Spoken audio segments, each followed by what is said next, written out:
माझी शिवसेनेतून हकलपट्टी करा असं पत्र स्वतः एकनाथ शिंदे यांच्या एका जवळच्या नेत्यानं लिहिलं. एकनिष्ठ असणं, किती काम केलं, तुमचा अनुभव, शिक्षण यांना शून्य महत्त्व असून तुम्ही आर्थिक किती मजबूत आहात याला महत्त्व आहे असं ते म्हणाले. कल्याण डोंबिवलीत भाजप आणि शिवसेना शिंदे गटाची युती झाल्याने शिंदे गटाच्या स्थानिक कार्यकर्त्यांमध्ये नाराजीचा सूर आहे. यातलेच एक आहेत शिवसेनेचे माजी सभागृह नेते कैलास लखा शिंदे. कैलास हे शिंदेंच्या जवळचे मानले जातात.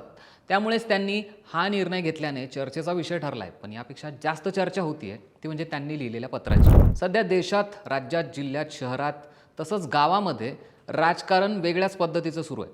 हल्ली तुमचं एकनिष्ठ असणं, किती काम केलं, तुमचा अनुभव किती, शिक्षण याला शून्य महत्त्व असून तुम्ही आर्थिक किती मजबूत आहात याला महत्त्व आहे. तुमच्याकडे फक्त पैसा असेल तरच तुम्ही निवडणूक लढवण्यासाठी पात्र आहात असा अधोरेखित नियम झालाय. त्यामुळे गुरुवर्य धर्मवीर आनंद दिघे साहेब आणि गुरुबंधू एकनाथ शिंदे साहेब यांना एक कट्टर कार्यकर्ता म्हणून सर्वगुण असताना राजकारणात निवडणुकीसाठी लागणारा आर्थिक सक्षम असणं हा महत्त्वाचा गुण माझ्याकडे नाही आहे. त्यामुळे मी कल्याण डोंबिवली महानगरपालिकेच्या निवडणुकीत तिकीट मिळण्यासाठी पात्र नाही आहे. माझ्यामुळे पक्षाचं नुकसान होऊ नये म्हणून माझी पक्षातून हकलपट्टी करण्यात यावी ही नम्र विनंती असं पत्र लिहून त्यांनी शिवसेनेला जय महाराष्ट्र केलाय. त्यांच्या या पत्रामुळे स्वतः शिंदेंच्या ठाण्यातच शिवसेनेमध्ये किती अस्वस्थता आहे हे दिसून येत आहे.